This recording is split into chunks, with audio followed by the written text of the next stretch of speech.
Агресията е също вид самоизява. Значи,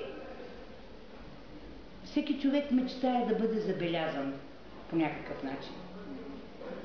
И точно това е. Агресивни са, за да ги забележат. Агресията се поражда от това, че младите хора не са се разбрали, пък и по-възрастните. От липсата на информация преди всичко. Изключително липсата на сериозна превентивна дейност, на една информационна стратегия по този въпрос оказва изключително голямо влияние върху менталитета на младите хора и върху нагласата им да разрешават конфликтите по друг начин с толерантни средства, а не чрез насилие. Децата имитират по-възрастните, докато се научат да живеят като възрастни хора.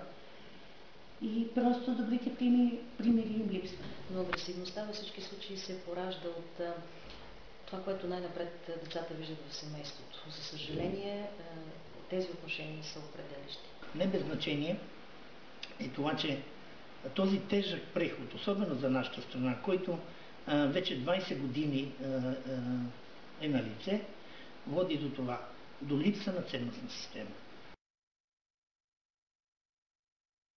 Най-вече в изграждането, в показването на добрите модели, на това как биха се чувствали, ако постъпват добре. Превенцията в училище не се покрива с думата въвеждане на дисциплина и ред в училище.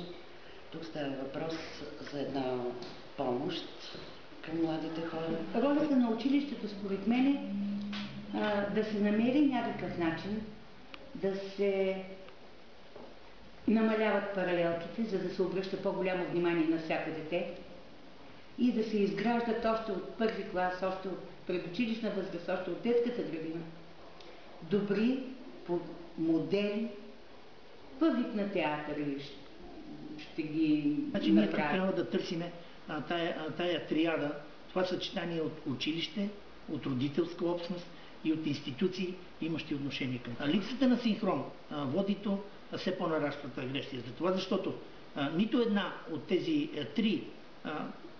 три елемента, нито един от тези три елемента сам по себе си не може да разреши този въпрос. Вече не са един-два случаите на ученици, които живеят сами в града, при отсъствие на родителите в чужбина или някъде в по-големите градове. Тогава контрола почти отсъства.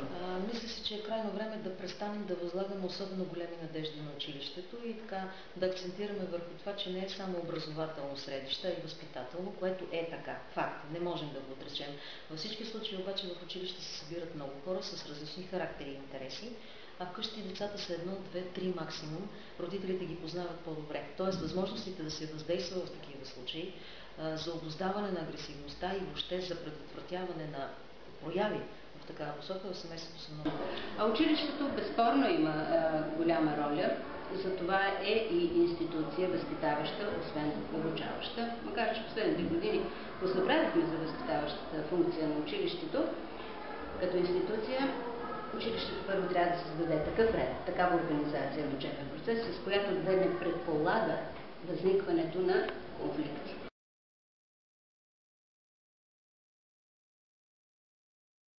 За щастие тук все още голямата част от реакциите е тази, която подобава да бъде, че родителите ще вземат мерки, ще съдействат по всякакъв начин за предотвратяването на това, но наблюдаваме и нередки случаи, когато родители казват, че не могат да се справят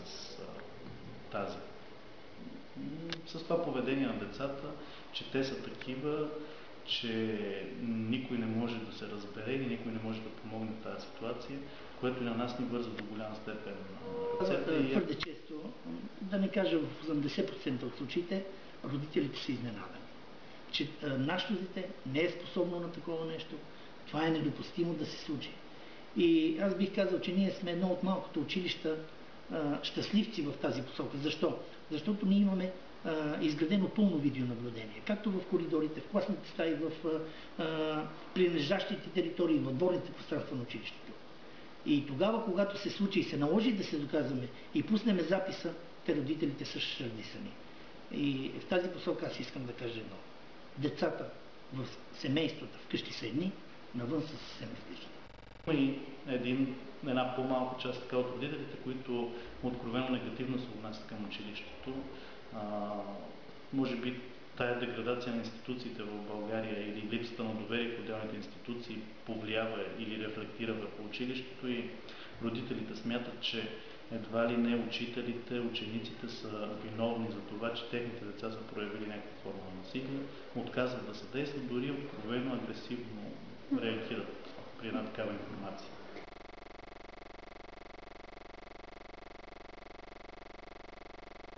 Да, наистина, по-видимо сега децата са по-агресивни. Но ние тогава, когато бяхме деца, бяхме с по-големи ограничения и тежки санкции се вземаха спрямо всеки, който нарушаваше дисциплината. А дисциплината беше, както казвате вие младите сега, много яка. Поколенията е съществувало винаги между нас и нашите родители, между тях и техните родители, да не бъдем прекалено строги съдници на децата, защото в това пък свободно общество, в което живеем, в крайна сметка се раждат и свободни хора, които могат да се изявяват творчески, да постигат някакви резултати. И ние го виждаме. В последните години момичетата са определено по-агресивни и като че ли даже преднамерено го демонстрират. Това е сигурно някаква съвременна форма на еманципация, която аз лично не мога да приема и не бих толерирала по никакъв начин, но факта е, че момичетата наистина са по-агресивни. Често агресията между момичетата е предпоставка за възникване и агресия сред момчетата.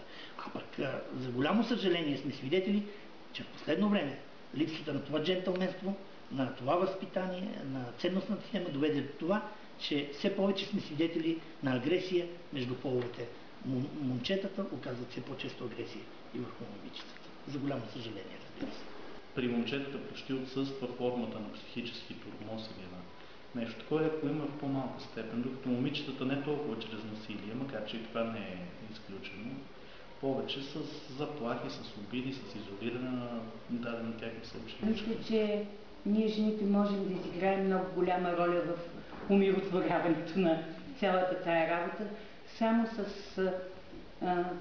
с нашата нежност, с нашата обич, която сега просто не личи, просто я крием зад някаква много такава интересна маска на безразличие, да, защитна